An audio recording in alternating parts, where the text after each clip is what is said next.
ಒಂದು ಹಸಿರು ಹಸಿರಾದ ಹಳ್ಳಿಯಲ್ಲಿ ಅನು ಎಂಬ ಚಿಕ್ಕ ಹುಡುಗಿ ವಾಸಿಸುತ್ತಿದ್ದಳು. ಅವಳ ಮನೆ ತುಂಬ ಸರಳವಾಗಿತ್ತು. ತಂದೆ ರೈತ, ತಾಯಿ ಗೃಹಿಣಿ. ಸಂಪತ್ತು ಹೆಚ್ಚಿರಲಿಲ್ಲ. ಆದರೆ ಅವರ ಮನೆಯಲ್ಲೊಂದು ದೊಡ್ಡ ಸಂಪತ್ತು ಇತ್ತು: ನಂಬಿಕೆ. ಅನುಗೆ ಓದುವುದು ತುಂಬ ಇಷ್ಟ. ರಾತ್ರಿ ಹೊತ್ತಿಗೆ ಮಿಂಚುವ ನಕ್ಷತ್ರಗಳನ್ನು ನೋಡುತ್ತಾ ನಾನು ಒಂದು ದಿನ ದೊಡ್ಡ ಸಾಧನೆ ಮಾಡಬೇಕು ಎಂದು ಕನಸು ಕಾಣುತ್ತಿದ್ದಳು. ಆದರೆ ಹಳ್ಳಿಯ ಕೆಲವರು ಅವಳನ್ನು ನೋಡಿ ನಗುತ್ತಿದ್ದರು. ಹೆಣ್ಣು ಮಗು ಏನು ದೊಡ್ಡ ಸಾಧನೆ ಮಾಡುತ್ತದೆ ಎಂದು ಮಾತಾಡುತ್ತಿದ್ದರು. ಒಂದು ದಿನ ಶಾಲೆಯಲ್ಲಿ ಶಿಕ್ಷಕರು ಕೇಳಿದರು, ನಿಮ್ಮ ಕನಸು ಏನು? ಅನು ಧೈರ್ಯವಾಗಿ ಎದ್ದು ನಿಂತು ಹೇಳಿದಳು, ನಾನು ದೊಡ್ಡ ಡಾಕ್ಟರ್ ಆಗಬೇಕು. ನಮ್ಮ ಹಳ್ಳಿಯ ಜನರಿಗೆ ಉಚಿತವಾಗಿ ಚಿಕಿತ್ಸೆ ಕೊಡಬೇಕು.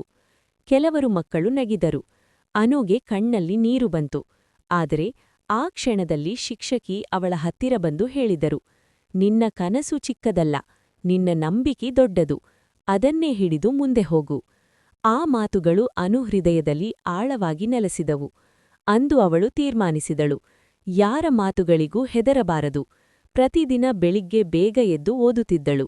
ಗದ್ದೆಯಲ್ಲಿ ತಂದೆಗೆ ಸಹಾಯ ಮಾಡಿ ಸಂಜೆ ಹೊತ್ತಿಗೆ ದೀಪದ ಬೆಳಕಿನಲ್ಲಿ ಪುಸ್ತಕ ಹಿಡಿದುಕೊಂಡು ಕುಳಿತಿದ್ದಳು. ಕೆಲವೊಮ್ಮೆ ಆಯಾಸವಾಗುತ್ತಿತ್ತು.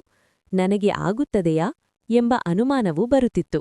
ಆದರೆ ತಾಯಿ ಹೇಳುತ್ತಿದ್ದಳು, ಶ್ರಮ ಎಂದಿಗೂ ಮೋಸ ಮಾಡದು ಮಗಳೇ. ವರ್ಷಗಳು ಕಳೆದವು. ಅನು ಪರೀಕ್ಷೆಗಳಲ್ಲಿ ಉತ್ತಮ ಅಂಕ ಗಳಿಸಿದಳು.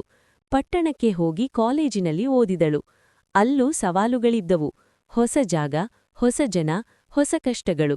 ಆದರೂ ಅವಳು ತನ್ನ ಕನಸನ್ನು ಬಿಡಲಿಲ್ಲ. ಒಂದು ದಿನ ಅವಳು ವೈದ್ಯೆಯಾಗಿ ಹಳ್ಳಿಗೆ ಮರಳಿದಳು. ಅದೇ ಹಳ್ಳಿ, ಅದೇ ಜನ. ಈಗ ಎಲ್ಲರ ಕಣ್ಣಲ್ಲಿ ಗೌರವ. ಅನು ಉಚಿತ ಚಿಕಿತ್ಸಾ ಶಿಬಿರ ಆರಂಭಿಸಿದಳು. ಹಳ್ಳಿಯ ಹಿರಿಯರು ಕಣ್ಣೀರಿನಿಂದ ಹೇಳಿದರು, ನೀನು ನಮ್ಮ ಹೆಮ್ಮೆಯ ಮಗಳು. ಅನು ಆಕಾಶದ ಕಡೆ ನೋಡಿದಳು.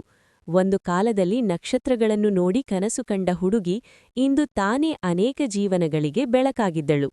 ಅವಳು ಅರಿತುಕೊಂಡಳು, ಕನಸು ದೊಡ್ಡದಾಗಿರಬೇಕು, ನಂಬಿಕೆ ಗಟ್ಟಿಯಾಗಿರಬೇಕು, ಶ್ರಮ ನಿರಂತರವಾಗಿರಬೇಕು. ಆಗ ಯಾವುದೇ ಕತ್ತಲೆಯಲ್ಲೂ ಬೆಳಕಿನಂತೆ ಬೆಳಕು ಮೂಡುತ್ತದೆ. ಕಥೆಯ ಸಂದೇಶ: ಕನಸು ಕಾಣುವುದು ತಪ್ಪಲ್ಲ.